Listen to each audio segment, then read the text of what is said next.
Hey everybody, Mindset Trend and Trades, and let's get into it. So I want to do a deep dive on Mara. Mara has now become my largest holding, so I want to do a kind of a look over of how the position is going. So let's start in the daily here. This old trend line from the top in 2017 and the top in 2021. We're not to it yet, but you can expect that to act as resistance when we get there. We got this beautiful uptrend that started back in 22. It's had multiple touches. We can zoom in here recently. It's a little messy there. We'll zoom in a bit. And you can see it was good support. It ran up. You can see the two candles here. Support broke through, tested it, couldn't get back above. This was a pretty tough time here. Tested it here, couldn't get above. Tested it here, and the only way it got above was, I think, a gap open the next day. It ultimately fell through again, and as recently as September, we've tested the levels, and then you see here we were testing it, and then another gap open the next day by the looks of it to get above the trend line. Just recently, I was looking kind of bullish here because of this bullish structure that's painted here, this gray line, this gray bullish structure. So I was kind of targeting a price target of $24. But today kind of changed the narrative a bit here. I thought we were above this trend line. We kind of tested it yesterday. But today, and we were sitting above it today, I was like, oh, we're doing good. But we actually ended up turning the candle, worst case scenario for the uptrend case. It closed lower than the October 22nd candle, which is not good. So now we're at the lowest candle close since the 10th. I would have liked to see it hold this candle level in order to give me hope that it's going to come up and touch this line. But I believe it might come down here. It could come to T2. Probably T1 though, to be honest. This is on the daily. Yeah. So I want to take a look now at the 4 hour, which is showing me a different potential structure. Instead of bullish, it's a bearish structure. So here on the 4 hour, which I think we should be looking at closer for our trading in and outs. We know long term this is going up, but for our daily tradings, you can see here on this bearish crab pattern, we got the completion. We hit the T1, and then we got the reversal of T2.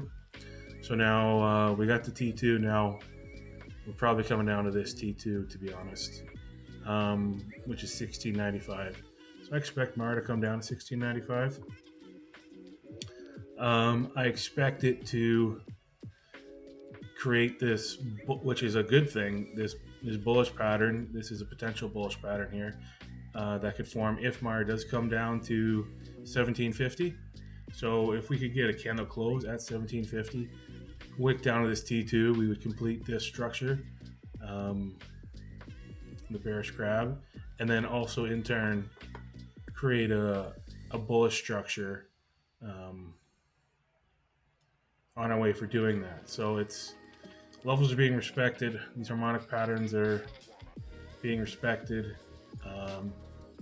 Yeah, so right now I'm kind of just DCAing this. I'm not fully into it because the thing could come down to 1750. If we get back above this 20 level and we hold 20, we show 20 support, I'll be probably going all in again. Even if we get down to this 16 level, I'll be piling in because right here we're in kind of no man's land. We can either go up, what is that? Up 7% or down 7%, you know? So we're not in the best entry zone at the moment. So I'd like to enter if it can stay above 20, or I'd like to enter if it shows a reversal structure around this area, which more than likely it would. So that's my thoughts on Mara. Long term, I really do think it's a great play. It's going up. It's been the laggard of all the other miners. I'll go back to the daily.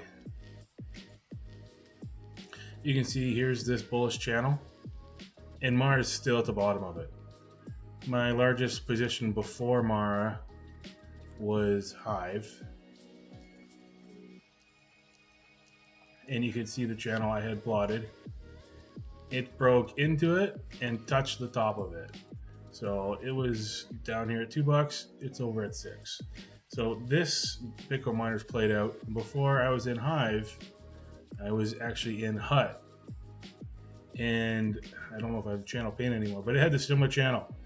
And it's broken well above the channel. It's been crazy. So I've been lucky enough to get the move on Hut first. I believe it was from this move from the 10 level to the 30 level. That's when I sold most of my position and I got into Hive. And now I've held Hive from the 2 level to the 6 level. So there's 2 triple ups, and now I'm holding Mara, hoping for the same thing. I've been holding from this 20 level.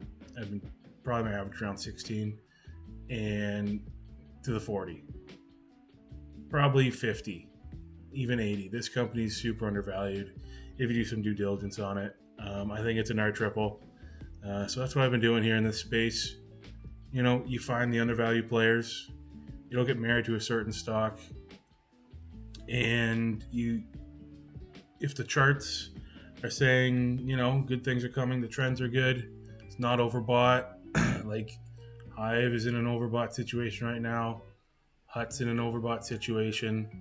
You know, I would much rather feel way more comfortable knowing that my position hasn't run up 300% in a short period of time, knowing that it's down here making this structure of accumulation. So yeah, let me know your guys' thoughts on my analysis here. Let me know what you think. Let me know if you want to look at any other charts. Yeah, and thanks for watching. If you made it this far, like and leave a comment. Thanks.